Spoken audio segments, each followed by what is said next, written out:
Flood victims left devastated by the Mthatha floods in the Eastern Cape are moving into temporary shelters from government. Now, the delays came as a result of outstanding basic services, including water, electricity, food supplies, and other essentials. 25 families in total qualify as elderly and persons with disabilities. That will be the first batch to be accommodated on the land in Maiden Farm. Let's speak now to Newzroom Afrika's Liyema Vumisa, who is live for us in the area tonight. Liyema, good evening to you. And I would imagine that you witnessed the people starting to move into the settlement. Has that happened, and how's the feeling so far?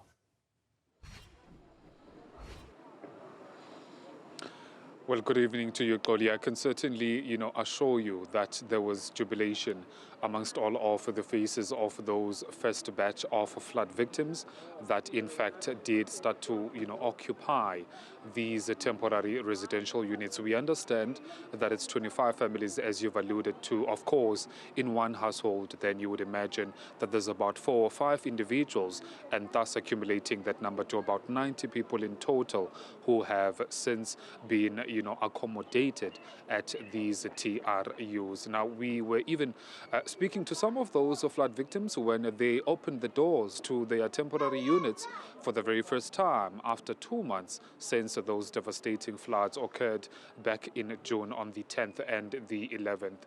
I can recall one particular flood victim who was in fact in tears, speaking to us, saying that the inhumane conditions that they were living under in some of the community halls has since come and gone. And thus now they look forward to what might become of their new stay here in land identified by the King Sabata Talingebo local municipality, that is a Maiden Farm. But apart from that, Xoli, you would recall that yesterday there was a bit of a delay in terms of accommodating these very same flood victims, because initially they were supposed to be housed in this very same place yesterday, but because of the lack and really the outstanding basic services that they were meant to be given upon their arrival here, the municipality together with the district then had to since hold that moving of those flood victims. But today they have arrived. But be that as it may, we did see the essential goods that the district and the municipality were able to give the flood victims.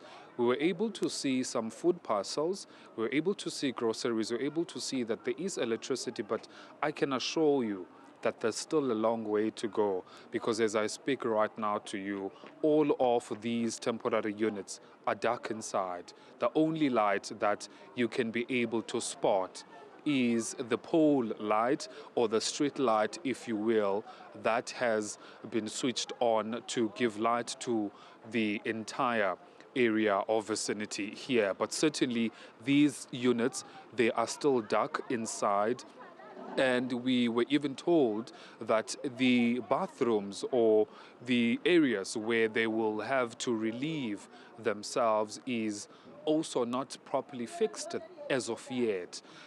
So that would be the toilets then that still need some fixing or some erection of some sort, so that they can be able to relieve themselves. So there's still quite a lengthy process that the municipality and the district will still have to go with these residents. But like I said earlier on, all they are happy about is that finally they have a roof over their head. Be that as it may, these roofs are temporary. Speaking earlier on, of course, to the mayoral spokesperson, she in fact did tell us that permanent housing solutions are in fact intact, and that there are plans for a permanent housing solution. But for now, they are still hands-on with these temporary units that have since been erected. Over 400 of them by end of September we expect to be erected. Liyema Vumisa live for us in Maiden Farm.